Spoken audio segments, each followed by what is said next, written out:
Les joints. Présentation des joints. Alors, il existe de nombreux types de joints. Alors, en voici quelques-uns. Voilà. Alors, nous avons donc ce qu'on appelle ici le joint torique. Alors, vous voyez, ça a la forme un peu d'une bouée, comme une petite bouée. Voilà. Alors évidemment, il en existe de plusieurs dimensions. Bon, bah là, c'est un joint torique assez grand, hein, mais vous pouvez avoir des joints toriques tout petits aussi. Hein. Voilà, joint torique, qui est très utilisé en mécanique. Hein. Ensuite, vous avez ce qu'on va appeler les joints plats. Alors là, c'est un joint plat, c'est un joint de culasse, d'un tout petit moteur d'aéromodélisme. Voilà. Alors vous voyez, il y a une certaine souplesse, mais il a aussi une certaine rigidité. Hein.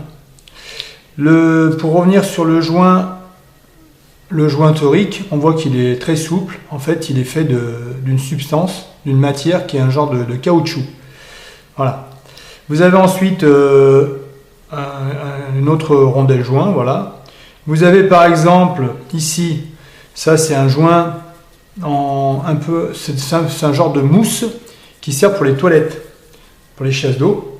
Vous avez d'autres types de joints. Ici, un joint avec une rondelle cuivre à l'extérieur et qui au milieu a une partie en caoutchouc noir.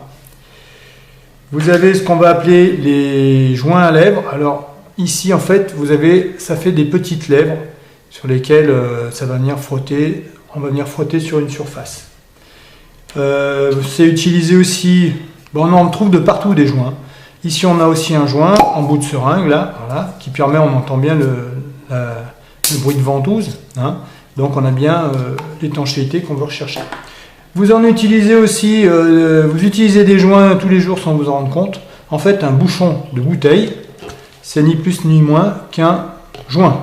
Parce que quand vous fermez, vous avez une étanchéité complète, vous n'avez pas d'eau qui peut fuir. Donc, en fait, le bouchon, il sert de joint. Justement, on va voir maintenant quelles sont les caractéristiques pour qu'un joint fonctionne bien.